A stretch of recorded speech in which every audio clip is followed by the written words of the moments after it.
it was like, why is this person making much more than I am in the same job? And you can't help but like, it's a distraction now, right? This podcast is brought to you by Hey Taco, the only peer-to-peer recognition platform that uses tacos to help teams around the world share gratitude. I'm Doug. I'm Una. This is our podcast, Amazing Teams.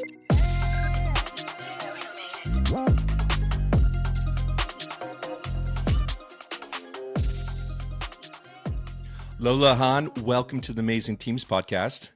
Thank you so much. Thanks for having me. Of course. Lola, we're excited to have you. And for those who don't know Lola, Lola is the founder and CEO of Kamsa, a company that helps startups and companies of all ranges with data-driven compensation strategies. Lola has decades of experience with startups like Zendesk, heading their compensation strategy, and then helping a lot of different companies along the way figure out how to pay their people in a way that actually works for both. Lola, I'm excited to dive into the compensation topic. There's definitely tons to talk about. But my first question is, did I miss anything in the introduction? Obviously, you have a vast background, but anything else you would like to share that I did not mention? Great summary. Yeah. What do you think, Lola, in your experience and for what you've seen, takes to build an amazing team in one sentence? In one sentence, empathy from the leader, great listener, and really focusing on cultivating your people. Cultivate people is what your company was called before you renamed it, right? Yes. And there was, intentionally named that way because I truly believe in cultivating your people, whether it's career growth, developing them. It's like you want to create an environment where you're all having a great time. So I've been in a job where it's okay, now that you got promoted to director, we want you to be the senior director. Now you're senior director. Great. The reward for good work is more work. And we want you to be a VP of HR. And it's like, well, I don't really want to be in that role, right? I encourage leaders to really ask, what does that employee even want? Do they even want a promotion? Maybe they're happy in their IC4 level role. They don't want to be a manager. So, Lola, can you tell us more about how Kamsa came to be from your experience running people ops previously? Yeah, so I spent time, as you mentioned, in head of compensation roles at companies like Zendesk. Company after company, I realized there are a lot of things that you have to do to establish good compensation structure and programs, like job leveling, like establishing career paths for employees, selecting a compensation philosophy.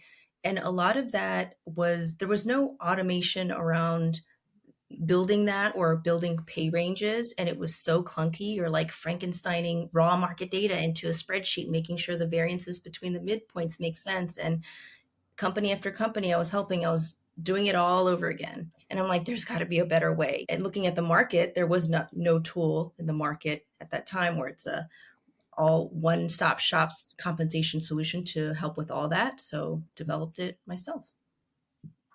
That's amazing. Now, do you only offer comp services? What are the types of services that you offer? Our product Kamsa, companies can access global market compensation data across over 2,000 jobs, right? So immediately with a subscription, they can gain access to that. But also by uploading their employees or integrating with an HRIS, they're also immediately able to see statistics, analytics, like how their employees pay compared to market. By department, how is it looking? By gender category, how is it looking? Right. So in addition to that kind of product and technology, we believe in a human touch. So a lot of kind of products or tools out there, like you get access and then it's like, oh, good luck using our tool. But we believe in really being there for our customers to help them establish the compensation philosophy, maybe share trends we're seeing in the equity compensation side, executive comp, because the board is asking for any recommendations. We do it all basically and help with anything that comes up related to comp. Gotcha. It sounds like you offer high touch. Is this simply through building relationships with your customers? Can you explain a little bit about that? Yeah, it's really listening to our customers and getting their feedback, incorporating it into our product and services, but really going back to what I felt was painful in being in those people leader roles and what I wish I had more resources or help with, because you can't, as a people leader, there's so many things you have to juggle. all people leaders can't be expected to be compensation experts too, right? So it's like we help take that off their plate and really drive that and execute that. Lola, you mentioned compensation philosophy. What does that even mean?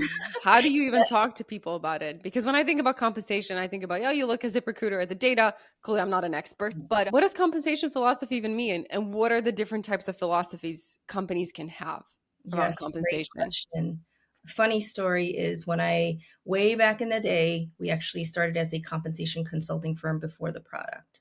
And initially, I would meet with CEOs and ask them, so what do you want your compensation philosophy to be? And you would just get deer in headlights. Like, I don't know, you tell me. Like, you're the consultant. And I realized over time they don't know, so you have to provide recommendations. But to simplify it, is that compensation philosophy is essentially deciding as a company if you want to meet the market or lead the market in pay for your employees, right? Then that means selecting a market percentile. So most of our clients select the market median to target for non-technical jobs or jobs that are less harder to find and recruit for talent in the market due to the skills you're looking for in those jobs. And then for technical jobs, targeting a higher market percentile, like either the 65th percentile or the 75th. And you just select the right market percentile to meet or lead the market by job family, essentially, or job category. When you talk to customers or prospects, how many people actually have a philosophy before you start working with them? I would say more than 50% don't have a philosophy. And the rest, if they do have a philosophy, they want to know, is this seem right? Is this what other similar companies are doing? And I would say more than 50% of the time it isn't, because market is moving fast. For example, there's a customer who was targeting something like the 90th percentile for all employees. And it's like, well, maybe when the talent demand was much more before, you needed to target such a high percentile. But now that you have a cash restraint and budget constraint, maybe you want to be more fiscally responsible and target, I don't know, 75th for your technical jobs. And because you don't want to do something too drastic, shift it maybe 65th for your non-technical, right? It's like a phased approach, so it's not so drastic. I'm curious, Lola, how much of a strategy involves thinking about the perks of a job? Yeah, a lot of times the companies struggle to close candidates, right? Just from compensation, cash compensation, let's say, and even maybe cash and equity compensation. More and more companies, because of some maybe cash constraints they have, or even maybe pressures from the board on using too many shares. So they're more limited on how many shares or refresh grants or new hire grants they can give out. They are getting a little more creative, and I wouldn't say creative because it's always been this way, but maybe getting better at communicating the EVP or employee value proposition of the offering that this job will present and the company. So things like, you know what, you have huge growth opportunity here. Yes, you can go join the Facebooks, Netflix, Amazon, but you'll be a smaller fish in a bigger pond, right? Here, you'll be a bigger fish in a smaller pond. You'll learn so much more and be part of this, let's say, founding team, for example. I'm gonna put you on the spot here. What's the most unusual or creative perk you've seen or heard of? Uh, when I first moved to San Francisco and started working in the startup environment, I was really almost shocked at how much perks were offered, like food and snacks wise. I was in an office where every floor had a refrigerator with various kinds of milks: soy milk, oat milk, regular milk, 2% milk. And funny, an employee complained that the second floor didn't have oat milk anymore and was like, "You're discriminating against lactose intolerant people." I'm like, "Are you kidding me? There's bigger things to appreciate than just various kinds of milk." So I would say food and snacks. Yeah. That reminds me where I used to work. We used to have a kitchen, and one day the kitchen had been replaced with healthy snacks, and everybody freaked out. It was kind of funny. That was similar with there was like what are those spicy Cheetos called, and they were no longer available, and somebody complained to the whatever the complaint box. We also had avocados every Thursday at one company, and they only put it on one floor or a couple of the 5 floors or something like that, and people were like rushing during that time to get the ripe avocado. So And these are people living in the Bay Area making 90th percentile compensation in their buy your own avocados. Eat it at home. What do you think? Okay, if you're a company listening to this and you might have still a physical office and you're thinking, do I have snacks? Do I not have snacks? Clearly, that's too binary of a decision. But why do people do it? And how do you do it in a way that people don't feel like, well, this company is obviously not a trendsetter. They're outdated. They don't care about employees. Because people kind of associate a free avocado with care, which is not necessarily the same. Yeah. The good news is dying trend, right? But yeah, back in the day, years ago, because other companies were doing it, there was pressure from people teams or office experience teams to have more and better snacks because they're talking to their friends about it. Like, oh my gosh, we have avocados, and then they have to one up them or at least meet that, you know. I didn't clear this with Una, but let's see if this works. I want to play a little game. I've got 5 things I'm going to name. And Lola, I would just want a single word response from you, either cringe or binge. Okay. You ready for this? Let's do it. All right. Pay transparency. Binge. Yep. Free llama rides at lunch. Cringe. Chief happiness officer. A little cringe, yeah. Location-based pay. A binge, yeah. Game rooms. Cringe. Thank you for playing. Oh, that was great, Doug. That was great. Cleared. Completely cleared. That was inspired by our improv class the other day. Nice.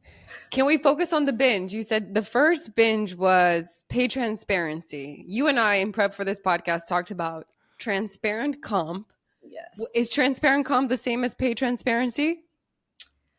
It depends on how it's defined, but there's obviously a spectrum of pay transparency. There's the one end where you keep visibility to pay bands very limited to, let's say, HR only, maybe finance, and even top executives or something like that. And then there's the other end of the spectrum where it's like the companies like Buffer, where they're publicly posting all the pay ranges for all the jobs that exist in their company. Short answer, if someone asked, where should I go be in that spectrum, is somewhere in the middle. Where I would start if you're new to it is the lower end of that spectrum. So you're sharing the compensation philosophy to top management first, then to the other layers of management, and then broadly. So it's sort of a phased approach. Along with the compensation philosophy you're sharing, how are we establishing our pay bands? What market data are you using to establish them? When do employees get salary increases? When can I get promoted during the year? Those simple things that you communicate, all these questions from employees will go away, or a majority, 90% or more of the questions and disgruntled employees complaining about it will go away. It's all about communication. When people are disgruntled about compensation, what do you think they're taking care of? Like, why are they disgruntled? And why does communicating more about how the comp works takes care of that? Yes, sometimes it is because they're below market. Their pay is below market. Maybe they're asking their friends. They saw a band in social media or even like somewhere publicly sourced data, which I'm not a big fan of because it's less accurate, but they're looking on Glassdoor or something like that. Or nowadays, they're just looking at job postings for jobs similar to them. And you have to post your ranges if you're hiring in certain states. And even in the EU, it's going to be required effective June 2026 as far as more pay transparency. So I would say sometimes it is because they're legit below market, but other times they're looking at data and comparing their pay to that market. I have to say, though, a lot of the time, they're looking at the wrong level of data. So maybe they are called a senior software engineer at their company, but that title at their company aligns to, let's say, IC3 career level. they're looking online at an IC4 senior software engineer and comparing themselves to the wrong level. I was reading somewhere that nowadays everyone is a senior content creator, senior manager, senior whatever. I saw someone that I know have a title of a senior vice president at a bank. I'm like, we went to school together. Senior vice president of a bank seems different. And then I learned that at a bank, there's different permissions you have and authorizations you have because it's such a highly regulated industry, the fintech, that certain titles allow more freedom. So if you looked at PNC Bank of America, I think there's lots of senior vice president, associate vice president, whatever. Yeah, I'm all about establishing market-friendly titles as much as possible within an organization. Yes, there's going to be some customizations because you might have unique jobs within your company. But that way, you're also not creating a disservice for your employees, for example, because, for example, unfortunately, there have been a lot of layoffs in the last couple of years, right? And when those laid off employees go to the market to apply for a job, because let's say they were a business development director at their current company, they're looking at all these director of business developers online and not getting interview calls, right? And that may be because at your prior company, they just inflated your title. If a company is making sure that their career paths and the levels that align with it are more market friendly and more consistent across the org, like all the IC4 jobs in a company are senior, whatever, right? Then it really helps the company not only ensure they're paying accurately against market and assessing that within the company, but for the employee, they're not having to deal with. That's really interesting to me. I feel like the inflated title thing is the result of somebody being at a company for a really long time. Is that what you see? I feel like if somebody's going to spend 10, 15, 20 years for a company, they need to feel like they're growing within that company. And I feel like maybe giving them those new titles and inflating those titles is usually the course. Yeah, sometimes that's easier communication, right? Yes, sometimes it is because they're maybe an early employee and now they have this head of communications title, right? But really, when you level it, it's like an IC4 job, right? In that case, I'm always for not making the employees upset. It's maybe their outward facing title still, but internally, there's a kind of management business title, I usually call it, is imagine another column and you see the more market friendly title that aligns with it. That way, the people HR team are able to more accurately assess their pay against market. The company I used to work for, we were allowed to create our own titles. Now, of course, we had our side of desk title, the top down title, but everyone came up with their own title. And I thought that was super creative. However, I think it makes it really difficult when you leave and to go find a new job. You can't really carry that made up title with you. And it's like a level set. You have to really figure out who you are in where you are in terms of your career. Yeah. Doug, what was your made up title? I knew you were going to ask that question, and it's been such a long time that I don't even remember. I think I was on the UX side of things, user experience, and I think I just called myself a UX developer. Did a senior get in there eventually? I never liked the idea of junior, senior. It just never really made sense to me. So yeah, no, never made it into my title. I have a personal story, Lola, that's kind of stuck with me when you said how to achieve pay transparency and just communicating how are we paying, how do we think about compensation as a company? And then what does it take to get promoted? What is valued? I remember one time years ago in a job, I got a raise and I was excited for that evening. And the next day I came to work and I realized I have no idea why I got that raise. And I have no idea what it would take to get another raise. Not in terms of being greedy, but thinking about what does good look like so I can achieve the next level of compensation. And that lack of clarity as a person on the receiving end is really confusing. It's as if you're a basketball player and you're not on the court, but you have no idea what it would take to get on the court. That's a very frustrating situation to be in. Yeah. So one thing that resonates about communicating is now I have an idea. Everyone in the company has an idea of what does good look like and how can I direct my efforts to get to wherever I want to go, whether it's more pay or a different department or more titles, whatever that is. Yeah, absolutely. I've definitely seen in companies that we partner with employees that are top performers, let's say, and they might have gotten an increase and they actually got a higher increase than other performers, but then they're shopping around because to your point, they're like, well, how does that compare? How does my new salary still compare to other senior product designers in the market? And you're curious, you want to shop around. But let's say if your manager said, you know what, you did a great job, you did these specific things, giving true examples which had this impact to the company, and that's why I'm giving you a much higher percentage increase than other performers.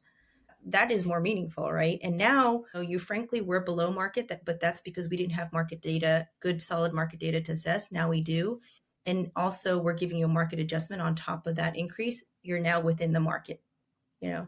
So you could keep it that simple. You don't have to share even like what market percentile, what's your compa ratio, like it's just too much detail. You could keep it simple, and those talking points for managers is so important to even share with them so that they can be comfortable enough to communicate that to their employees. Even just hearing your explanation feels right on the receiving end because you know Mhm. that the other person has thought it through. It's not just throwing it against the wall and hope it sticks, Yeah. right? It's like, no, we've thought it through. This is why, and this is what the market looks like. Now you feel more calm as the employee knowing that you're taken care of, right? Yeah. People have thought about your comp and how does that play into the factor. Yeah. Yeah, and we've talked about this, earlier, but it's pay people fairly upfront so that they can focus on their job. Otherwise, they're going to get resentful, they're going to shop around. It's a distraction. Yeah. Doug has a great principle here that I think ties exactly to what you're saying. Doug, can you talk more about how you think about paying people for their work, like contractors, service providers, even in your personal life? Yeah. I'm curious what Lola thinks about this. Yeah, I'll just use a personal experience here. In my homestead, we have some renovations that we're doing at a house, and my wife's dealing with this, and she's trying to negotiate with the contractors. And I'm like, no, don't negotiate with the contractors, because if we're gonna get if they want $2,000 for a job and you're trying to negotiate $1,500, well, we're gonna get $1,500 worth of work. And so my principle is don't negotiate with the contractor. Now, if it's too high, maybe we go and find somebody else. If it's too low, we should probably question the job that they're going to do. Oh yeah, I don't like negotiating, especially around a quoted job. Yeah, a similar story is I had a friend who was selling their home. And of course, the demand was huge, low inventory. They're getting all these offers. And there was one offer, but they were asking all these questions and like being difficult. And am I going to get this? And is there inspection this and that? And ultimately, they ended up going with the lower offering because there's like, I don't want to deal with this. I don't want to deal with all that. So it's like, yeah, there could be a little negotiation. You could say maybe like in the pay world, if you're an employee, I'm all about negotiating your pay, but also bring the data points. Hey, I'm seeing these data points for similar jobs at these companies at the same level.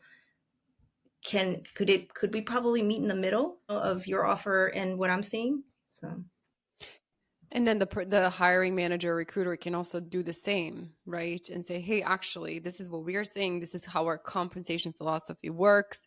This is what you can expect, right? Sounds like it's such a healthy conversation versus playing games. And then you get into a workplace and then either of the sides is disappointed or, as you said, resentful and yeah. whatnot. Yeah, I do see a lot of companies also struggle with, let's say they're now paying their employees like a little below market, frankly, currently, but now they're trying to recruit for all these positions and they want to be fair and pay for them. But then they've got this dilemma, right? This problem of internally we're lower in market, newer employees are now more competitive in pay. How do we handle that? And it's like, don't shaft the early comers because of that. You pay them fairly, and then let's create a budget, even if it has to be over time, a phased approach to get the current employees more competitive over time. So Yeah, the market, the data's out there, right? And if somebody wants to be paid more than what the market is telling us, I'm going to have much higher expectations, right, in the quality in the job. I don't know if that's the right approach or not. And so rather than, for at least for me, rather than negotiating down to the market level, I'll pay somebody extra money just to satisfy them, because I think as soon as you start talking about negotiating and bringing that pay down, it changes the mindset of that person. And I don't know, that's just been my experience. Maybe I'm looking at this wrong. Yeah, absolutely. I was at one company, frankly, and I had a peer that joined not long after I did. We're on the same team, same level, senior director. And when I came on board, of course, I'm responsible for comp. So I see everyone's comp.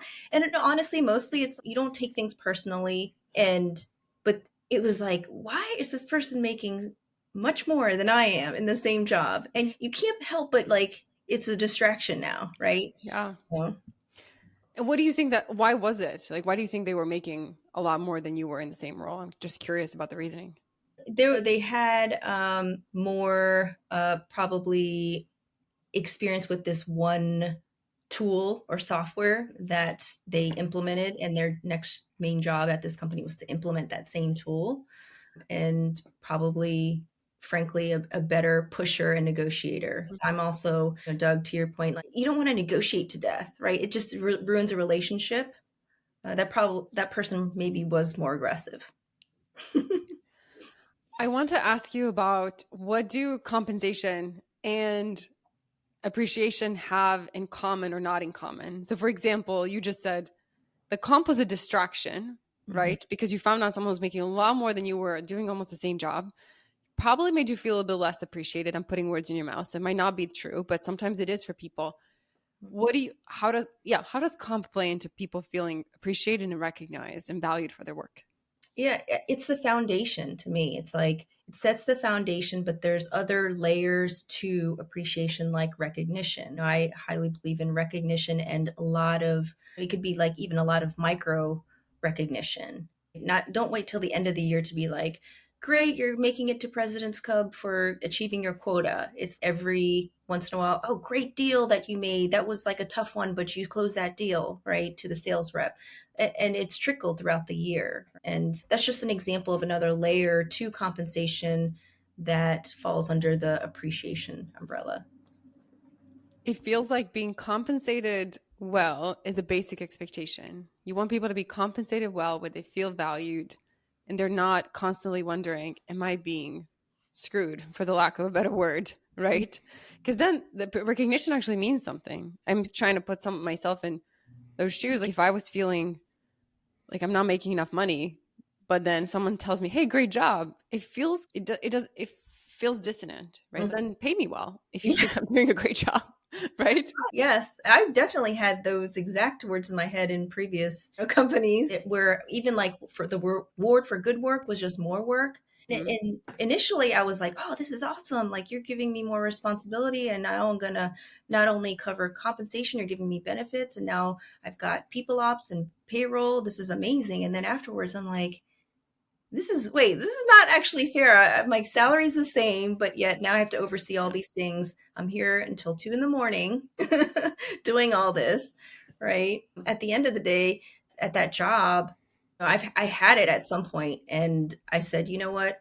I'm good. I'm leaving for this other job, and they're going to pay me this much more. And frankly, my boss freaked out. And well, initially she's okay, see you later. I think she was just in shock. And then 10 minutes later, she came back, or 5 minutes actually more. Okay, I was just in shock. I really need you. What do you want? And I said some significantly a higher number of salary than even the other offer. I said, I need a new HRIS because everything's manual, and I need a compensation analyst because it's just me handling all these employees, thousands of employees comp. So she said, I'll be right back. Maybe 20 minutes later, after a conversation with the CEO upstairs and maybe even the CFO, came down and say, okay, done and done. Like, okay, well, why didn't you do that before, right? That's a great question. Okay, in software, when we think about HeyTalk or other tools, you know how sometimes you cancel a subscription and then third step down is, what about 30% off? I'm like, why didn't you offer that ahead of time? I thought you were offering me your best price available for the services you provide. And now you want 30% off just because I'm about to leave? No. So it feels like offer your best price always. It's the right thing to do, whether it's a salary, whether it's pricing your services or products, not just because I'm getting ready to leave. Now you're like, never mind, let's go lower. It just doesn't feel good. Because most people are going to be like, no, like F you. Same with the counter offer. Maybe initially some people might take it because they're just like shiny object. Oh my goodness, such a high salary. But I guarantee on average, they won't last 6 months. It's usually 6 months or less. They'll be gone. So That's awesome. I have a question. Let's say you are not the CEO and founder of your company, and you are working somewhere and you could design your own perfect compensation package. What would it include?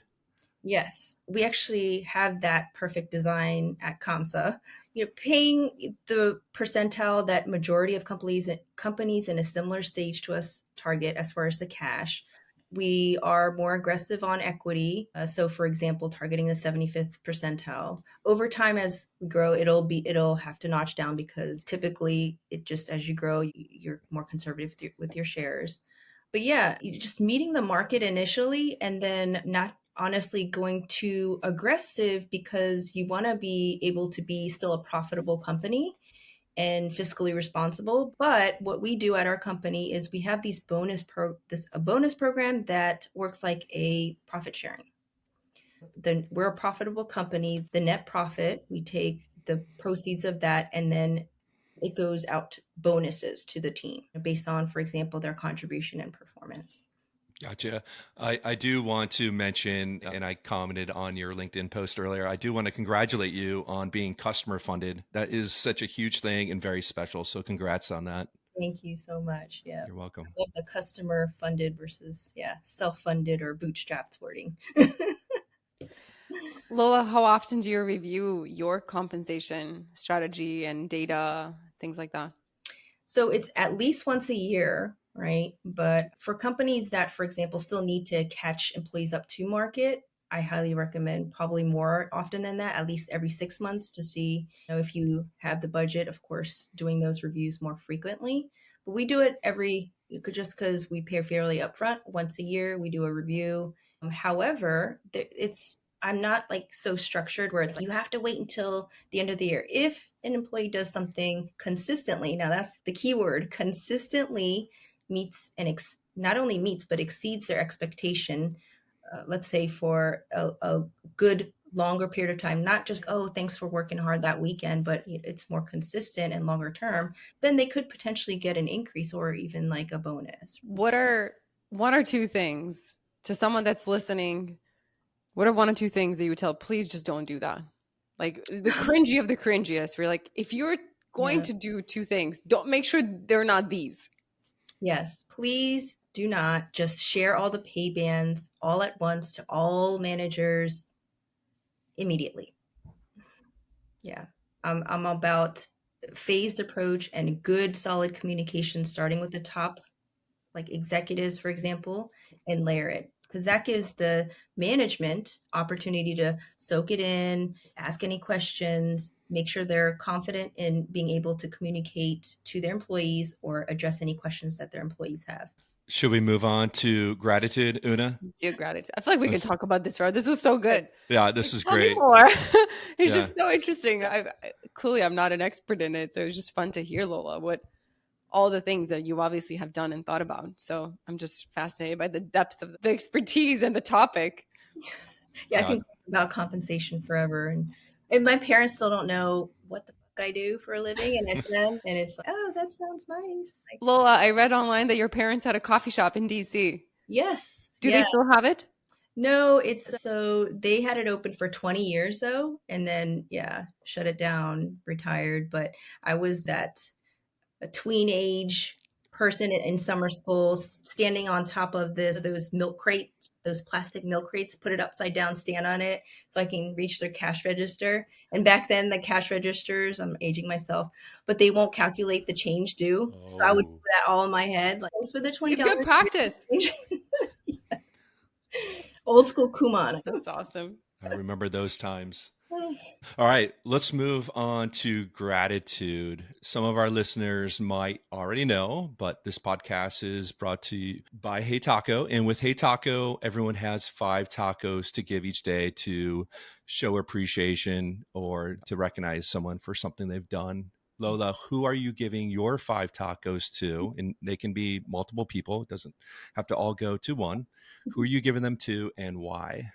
Yeah. So if I get 5 a day, you know what I would do is like accumulate all the tacos to the end of the week and then make sure to give 2 good solid chunks of it to my top performers, my team members. So then it's more meaningful and you're not like peanut butter spreading, like you get a taco and you get a taco, right? It's like, nope, the 2, let's say the top performers of the week got their more significant amount of tacos. Thank you for joining us on the podcast. Really appreciate learning from you and listening to you talk about compensation. Yes, thanks for having me. It was a lot of fun. Thank you, Lola. And Doug, taco for the cringe or binge Okay. set over there. That was pretty fun. Thank you. Thanks for listening. One of the important things about building a team is gratitude. If you're looking to add more gratitude into your team, check out heytaco.com. We are clearly biased, but it really does work. Use the code AMAZINGTEAMS to receive 15% off for the first 3 months of your subscription.